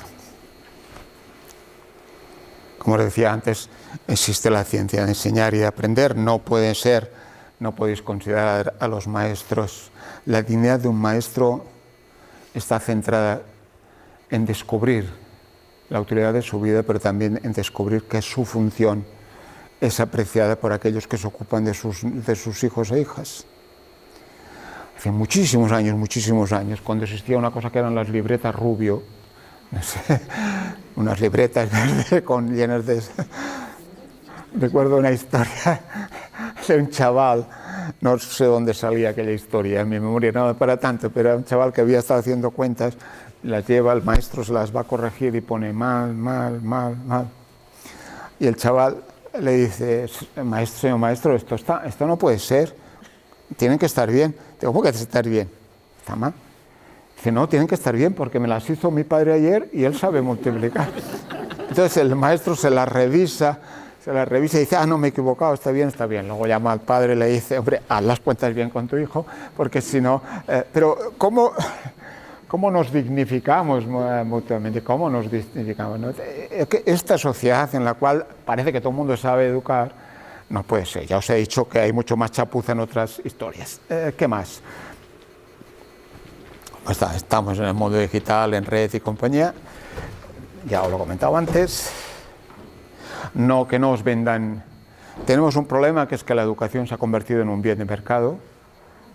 En este momento, verdaderamente, cualquier banco y cualquier historia os va a vender educación. Y no es eso. No. Aquello que cuando vosotros empezabais a ir a la escuela, que había vecinos vuestros que decían, esta escuela no va bien porque el primo de mi niña va a una escuela y ya sabe leer. Y tú allí que estabas con el método Frenet, por alguna manera, decía, no, ya aprende. No, es que aquí no enseñáis bien, no aprende. Entonces, ahora muchas veces cuando nosotros decíamos, no, está aprendiendo la tirafónica, que decíamos, aprende los sonidos, y ahora habrá un día que leerá de golpe. Todo eso se ha convertido, digo, en marketing, y muchas escuelas venden metodología didáctica como el éxito de su éxito. El éxito de una escuela, lo que os tienen que vender es que verdaderamente los profesionales que están, vuestros hijos, están implicados en descubrir, en aprender, en mirar y en ver cada momento cómo enseñan de una determinada manera. No hay ninguna metodología, aunque os lo digan como evidencia científica, que funciona en sí misma sola. Como os he dicho antes, a veces aprender una cosa u otra depende si el día anterior te dieron el abrazo que tocaba. Por mucho que obviamente hay metodologías correctas e incorrectas, pero no esperéis eso de las... ¿Qué más? Bueno, esto ya los decía y acabo, creo que lo... Fijaros que en la argumentación educativa hace tiempo que hemos pasado de hablar del aprendizaje a lo largo de la vida para hablar del aprendizaje a lo ancho de la vida. Y hemos comenzado a decir, se aprende a lo largo de las 24 horas, e incluso algunos les venden que aprende durmiendo, pero eso ya es demasiado, pero se aprende en los diferentes lugares.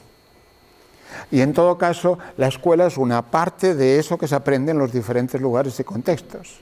La escuela es una pieza de cómo los niños y niñas aprenden en situaciones diferentes y en todo caso puede ser la pieza importante porque les ayuda a integrar eso. Pero cuando eran pequeños, recordad que os decían una cosa que después ya todo el mundo quiere olvidar. Se aprende jugando.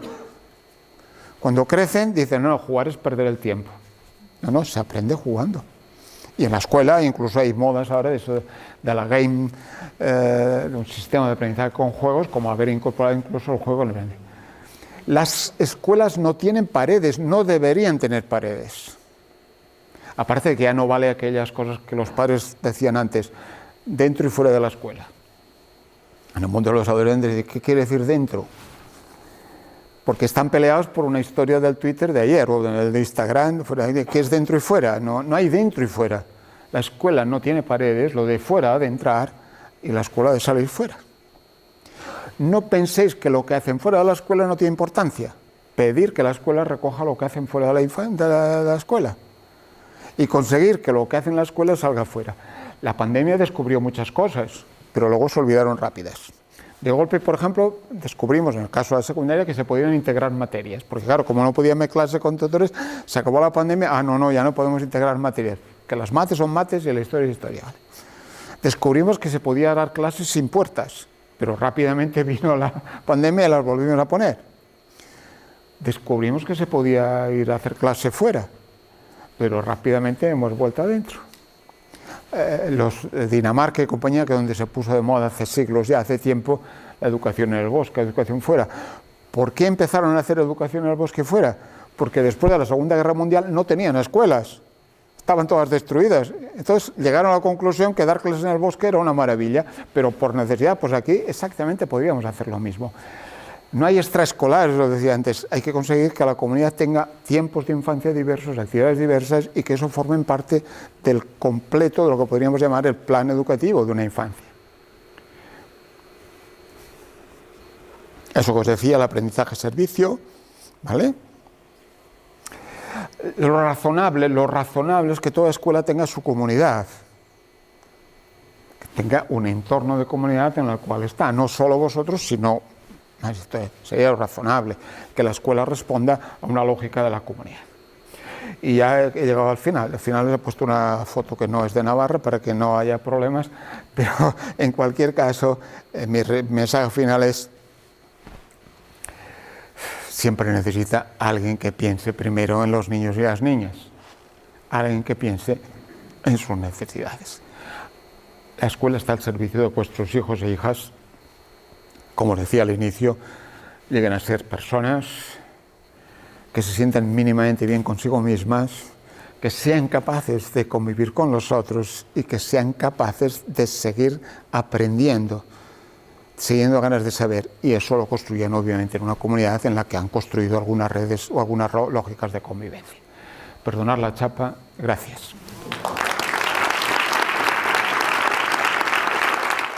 Yo creo que tenemos la misma dificultad que está ocurriendo, yo creo, ahora, sin que nadie se sienta esto en este foro, que es que se habla de diversidad, pero luego los foros, por ejemplo, donde se transforma, donde se construye aprendizaje más de manera voluntaria, no son diversos.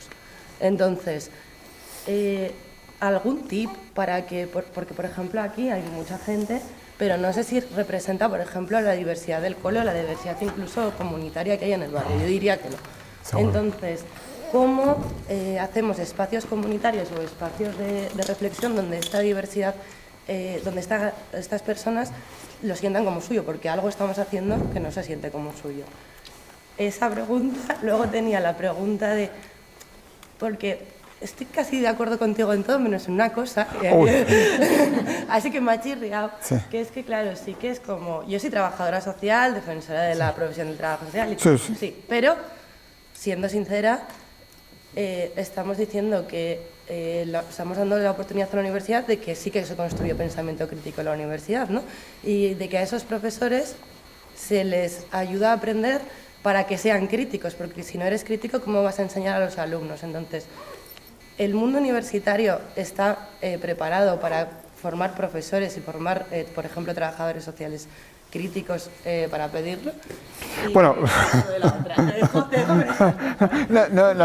puedo empezar por la primera o la segunda. Bueno, empecemos por la primera, que creo que es más importante que la que... Bueno, las dos pueden ser importantes, pero que para el conjunto me parece que es importante. Fijaros, hay un fenómeno, o sea, no voy a negar lo que es obvio, lo que tú...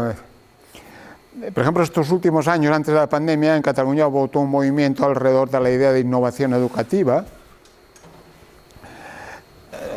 Yo me peleaba con ellos porque a veces era una especie de marketing escolar y porque no sé por qué no querían recuperar la idea de renovación educativa, que es lo que ha formado siempre parte del movimiento de renovación educativa de la escuela. Pero es igual, más allá de eso, bastantes escuelas públicas se incorporaron, escuelas de primaria se incorporaron a programas de innovación singular y consiguieron implicar a bastantes padres. Y se produjo rápidamente un fenómeno, eso que me parece que luego le llaman gentrificación o algo así, le han puesto un palabra, un fenómeno curioso, interesante, que plantea lo que tú dices. Una parte de las familias menos implicadas fueron desapareciendo y se fueron a la escuela de al lado. Y algunas escuelas innovadoras en general se convirtieron en escuelas de clases medias o de profesionales como nosotros, defensoras de la escuela pública y defensoras de la innovación educativa, pero expulsaron, sin quererlo, pero lo expulsaron a las que no compartían esto. De forma que hay estudios de esas experiencias concretas que comprueban como dos escuelas muy cercanas del mismo barrio, públicas las dos, las innovadoras tienen una población y las no innovadoras tienen otra. Hay un libro de mi amiga la Marta Comas que explica justamente ese fenómeno de cómo se ha... Y planteaba la misma pregunta que tú planteas. ¿Qué hemos hecho mal o qué no hemos hecho para no conseguir que las familias que no se implicaban no acaben implicándose en esta forma de aprender y acaben marchando aquí? ¿Cómo se resuelve eso? Primero, porque yo creo que ese grupo de padres y madres y esa parte del profesorado que se implicó en la innovación no perdió suficientemente tiempo en explicar a las otras madres por qué se hacía eso. Porque una parte de lo que llamamos innovación corresponde a nuestras pautas de crianza y a nuestras expectativas de la escuela. Igual que cuando alguien va al pediatra, y a veces al pediatra le has de pedir que todas las madres que tienen allí no tienen las mismas pautas de crianza, y que no le puede decir la pauta para criar bien a tu hijo es esta, porque viene de lógicas de crianza diversas. En la escuela igual, todavía tenemos muchos padres y madres que creen que la escuela, yo qué sé, es el ascensor social donde han de venir a aprender y que sabiendo aquello, al final, lo que a mí me decía mi padre, hijo mío, herencia no te puedo dar, la simiente que tú plantes la escuela solo te puede dar estudios. Bueno, eso hace tiempo que pasó, pero no todas las familias esperan lo mismo de la escuela, y si no hacemos un sobreesfuerzo para explicarlo a las familias, esas familias no se van a implicar nunca. También es bien cierto, como tú dices, por tu trabajo como trabajadora social, que para preocuparse por la escuela hay que tener tiempo para preocuparse. O sea, que yo puedo ser muy guay, pero si la vida me agobia... Estaba en el mes, parece que era en noviembre, estuve en una jornada, me tocó trabajar en una jornada donde Cáritas Barcelona había hecho un estudio con familias de ayudas de emergencias, con las familias de las que ayudan económicamente, con criaturas para ver cómo impactaba la ayuda esta y el cuidado de la infancia, de sus infancias. Y presentaron el estudio, luego pusieron 3 madres maravillosas, explicaron su experiencia y luego un servidor se quedó sin palabras, pero tenía que explicar el contenido del estudio, lo cual era imposible después de ver lo que había allá. Esas 3 madres, recuerdo la primera, una madre sola, catalana, supongo de origen dominicano, supongo daba la impresión, pero era esto, no sé bien, una hija de 5 años. Esta chica decía, trabajo de sol a sol, obviamente sin papeles, todo esto ya no es... Llego a casa súper agobiada, me espera mi niña de 5 años. Yo no le puedo traspasar mis problemas a mi niña de 5 años. Seguro que en la escuela aparece esa madre como una madre abandónica, que no se preocupa de la escolarización y educación de su hijo. Y además se añadía al final, dice, además, nos estáis mirando siempre a ver si fallamos, a ver si lo hacemos mal. Dice, y después de explotarnos, nos dais ayuda y os quejáis de que queremos pedir ayudas. Bueno, era un poco la secuencia que... Pero también había una madre, esa no sola, acompañada, con un marido razonablemente implicado, 3 o 4 hijos, y ella decía, pero dice, yo quiero que mis niños tengan infancia, mis niños no tienen por qué preocuparse de los problemas que yo tengo. Y me gustaría que igual que me estáis ayudando vosotros, también me pudieran ayudar a la escuela también, porque yo quiero que mis hijos vivan su infancia, no vivan mis problemas. Es más fácil que le demos dinero, es más fácil que le demos una ayuda, que no que alguien verdaderamente le ayude a poder ir a la escuela, le reste tiempo. Porque además ellas decían, dice, yo todas las casas a las que voy a trabajar, obviamente sin papeles, etc., cuando se enteran de que tengo hijos, ya no me quieren. Dicen, claro, porque a lo mejor algún día tu niño se pondrá malo, etcétera, etcétera. Claro, entonces, no estoy diciendo que todo el mundo sea bueno, pero para poder preocuparse de la educación de los hijos hacen falta tiempo y ayuda para que alguien te permita verdaderamente dedicar tiempo a comprender. Y luego requiere que alguien te explique que la escuela ya no va de la P con la A, que alguien te explique que la escuela que hacen tus hijos no es. Como eso no se da porque no tenemos tiempo, entonces os pasa, pues eso, claro. ¿Quién acaba implicándose en las tareas? Los que ya están de entrada implicados porque les preocupa significativamente la educación de sus hijos. Y se va agudizando la diferencia. Por eso muchas veces, Rubén lo sabe, cuando decíamos, lista de prestaciones de la Ley de Servicios Sociales de Navarra. Prestación número 1, pagar 2 horas de trabajo a una madre para que pueda dedicarlas a su hijo. ¿Está en la lista de prestaciones? No. Es más fácil que le demos una beca comedor que no que le digamos tiempo para que te preocupes de la educación de tus hijos. Porque no nos damos cuenta, y eso lo repetíamos muchas veces, que empobrecer una infancia, empobrecer económicamente hablando, no confundamos la pobreza económica con la pobreza vital, probablemente muchos chicos son más felices en la pobreza, algunos que en determinadas riquezas, pero empobrecer económicamente las vidas de algunos niños es privarles de derechos, privarles de que un adulto se ocupe de ellos, privarles de tener esa mirada que hace sentirse seguros, privarles de comprender el mundo. Eso es lo que hacemos con él. Entonces, por eso os decía en algún momento, la escuela hoy en día, su gran dificultad primero es la desigualdad, luego la complejidad de la diversidad y luego la aceleración de un mundo cambiante en el que buena parte de lo que enseñas puede quedar obsoleto al día siguiente. Pero primero es la desigualdad. Primero es la desigualdad, porque la escuela esa que le decía yo en su día, compensadora de las desigualdades ilusamente, pero la escuela como mínimo ha de evitar que las privaciones que establece la desigualdad económica no se conviertan en privaciones educativas de la infancia. La otra cosa que me planteabas, lo de la universidad no tiene arreglo, o sea que pues no... lo digo, era profe universitario, bueno, no me he dedicado nunca solo a universidad, nunca he querido, pero he sido a lo largo de muchos años y he dado clase probablemente en casi todas las universidades del país, ¿no?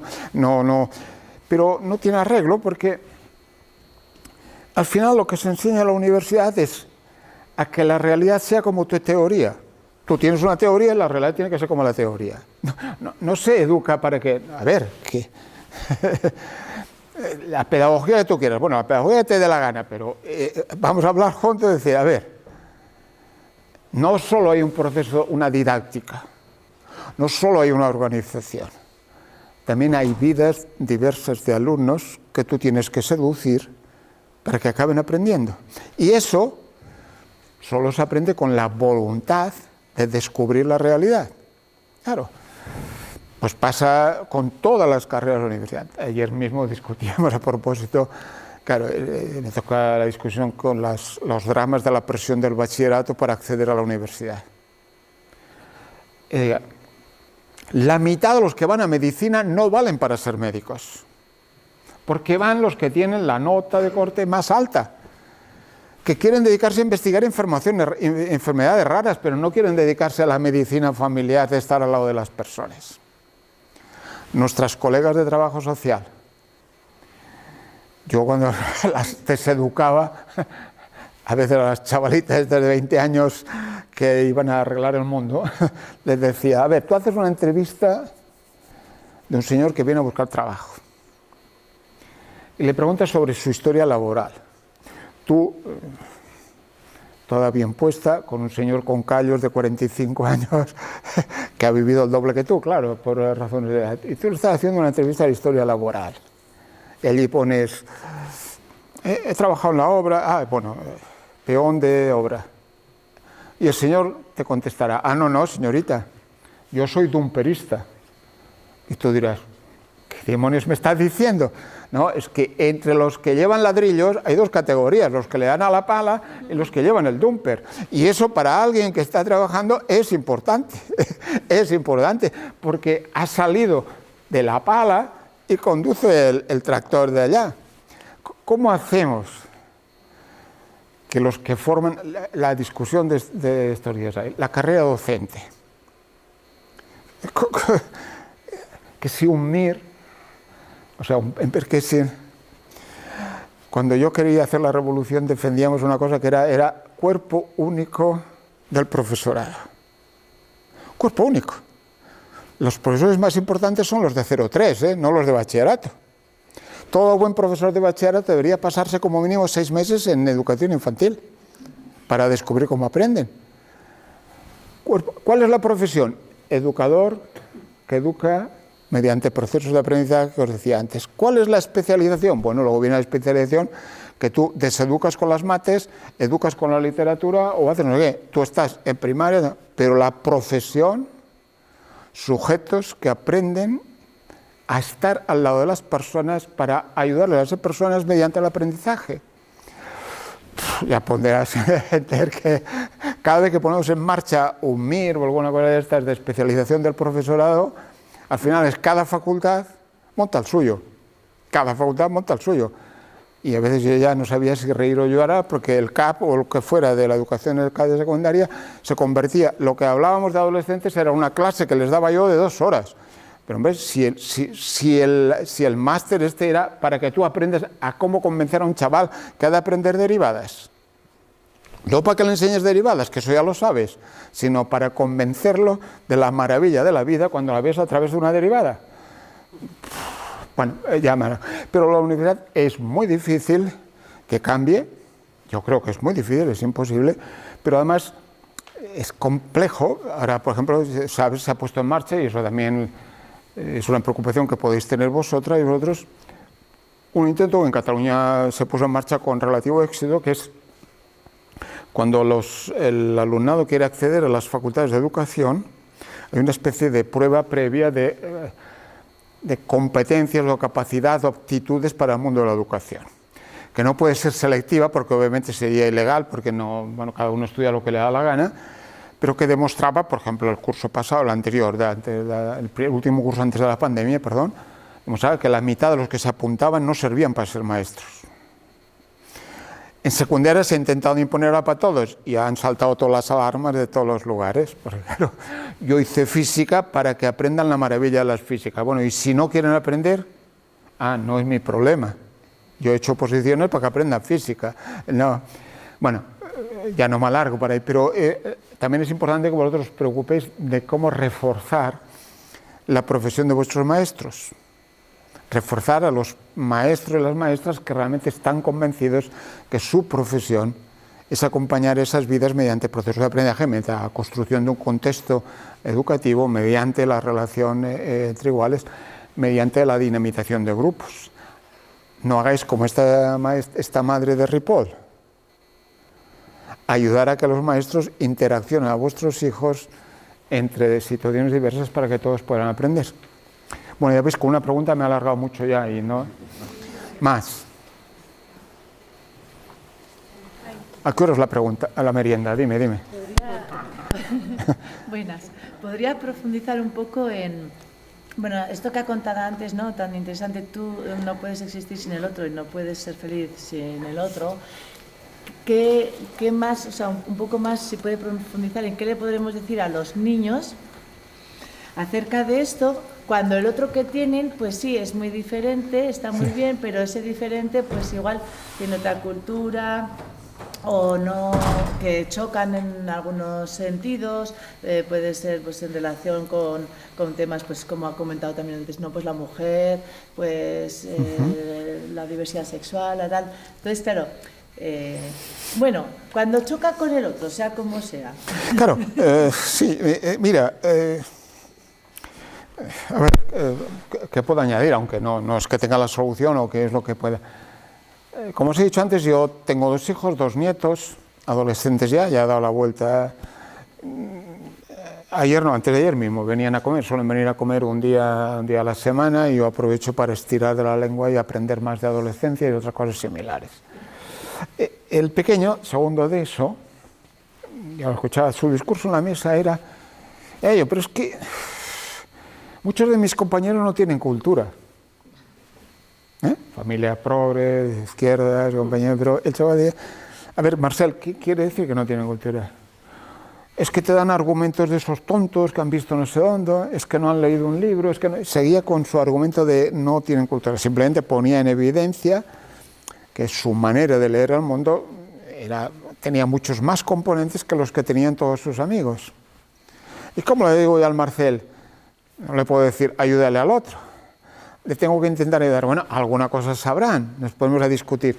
Y yo le decía, mira, cuando yo era joven, emigramos a la ciudad sin ley, ciudad satélite San Ildefonso, vivíamos en un piso de 55 metros. Digo, en los primeros años de mi escuela sabías si un niño aprendería o no en función del número de libros que había en su casa. En aquella época los libros se compraban a metros. Sí, se compraba el aparador del comedor de fórmica, como en las casas no había libros, compraban medio metro de libro de madera o un metro y medio porque quedaba mal el vacío. Luego vino la enciclopedia RTV, que fueron los primeros libros de 5 pesetas o 15 pesetas que se compraban. Bueno, intentaba situarlo, pero claro, la evidencia es obvia. Él, además es un chulo de cuidado, dice, yo sé más palabras que todos ellos juntos, de vez en cuando le da por una de esas historias, pero constata la puñetera. ¿Cómo le aportas algún elemento más que le lleve a descubrir que no todo es negativo en los otros? Y digo, solo estaba hablando de diferencias en lo que en ese caso llamaba culturas o de culturas. No estaba hablando de que fueran desastres, no, solo estaba hablando de la confrontación de cuántas palabras usaban, cómo se expresaban, qué decían, no decían. ¿Cómo les ayudas a ir diciendo, a ir dejando alguna cosa positiva de los otros para que no sean solo vacías? Luego viene la otra parte. ¿Qué hacemos cuando las culturas familiares son aculturales o contra la lógica de la cultura de la escuela, donde en la escuela estamos, por ejemplo, un ejemplo elemental, ¿no? La religión. Claro, las religiones. Cada vez tenemos más religiones o más irreligiones. Claro, tú no puedes moverte del principio de la religión no tiene cabida en la escuela. Porque la escuela es el lugar del pensamiento científico en el que se enseña a los niños y a las niñas a descubrir las causas de por qué pasan las cosas y donde no estamos ni en contra de la religión, simplemente que las explicaciones religiosas de la vida no caben en la escuela. Ni una ni otra, no entramos ni compramos. Pero ese chico que viene a la escuela viene con una cultura religiosa. Y probablemente se ha levantado con una mamá que le ha hecho rezar. Y probablemente viene con todo eso. Y a ese chico entonces le tienes que ayudar, no a que esto sea bueno y esto sea falso y esto cierto, sino que esto es cierto aquí y es posible que en tu casa te expliquen otras cosas. Le ayudamos a conciliar la idea de decir, mi madre me dice una cosa y el maestro me está diciendo otra.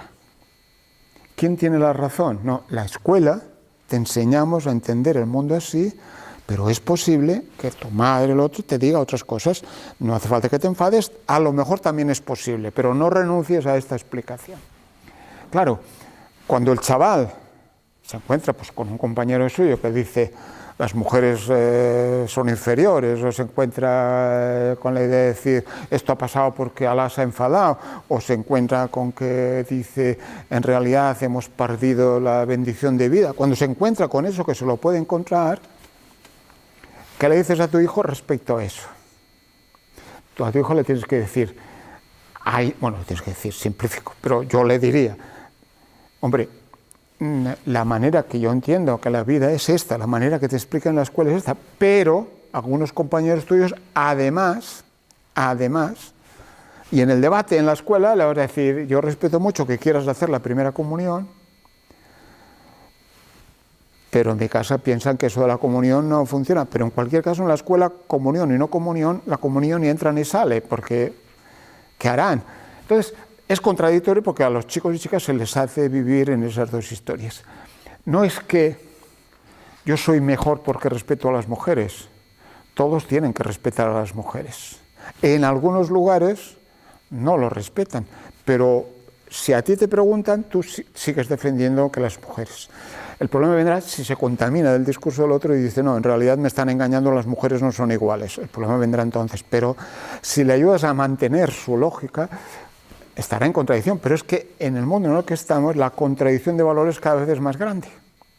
No van a vivir nunca en un territorio, por eso no les enseñamos valores, les ayudamos a descubrir el sentido de los valores y a practicarlos. Y a partir de la práctica los valores no caen, los valores los descubren practicándolos. Y descubren que el otro es bueno o no, estando con él. Y descubren que una cosa es otra, haciéndola. Pero vais a ver, la sociedad vive una sociedad de contradicción de valores continuamente en la que a menudo lo que defiende la escuela es discordante con lo que defienden las familias y muy discordante con lo que dice el mercado. Pero claro, yo sigo educando para decir nadie tiene derecho a explotar al otro, aunque luego se van a dar cuenta que fuera su padre es explotado, pero yo seguiré diciéndole nadie tiene derecho a explotar al otro. Pero vuestros hijos e hijas han de sobrevivir a un mundo de contradicciones en que la coherencia se la ayudáis a mantener vosotros y la escuela, pero no lo vamos a resolver porque digo, cada vez va a haber más. El problema es un poco el retroceso continuo, ¿no? El que luego a la escuela le nieguen el poder y la capacidad de ayudar a pensar y ayudar a discutir. Claro, si tú colocas el argumento religioso o el que sea, el político en la escuela, ya lo has liado porque has privado a la escuela de ayudar a que aprendan a razonar y a descubrir. Y la escuela hay que defender, no es que haya horas de religión, no, es que no ha de haber ninguna. Porque la escuela no es el territorio de la religión, la escuela es el territorio de aprender a pensar científicamente. Si aceptamos una ya lo tenemos mal, porque obviamente deberá haber clases de religión islámica, cristiana, católica, adventista, y habrá 50.000 historias, porque claro, de acuerdo con la ley, todas tienen derecho. No, oigan, no. Las actividades extraescolares que tienen mucho tiempo no saben qué hacer, o con lo que no esté allá, pero en la escuela no. Y menos todavía que la compares con una clase de ética. Porque claro, todos han de aprender ética, no necesariamente en una asignatura, todos y todas.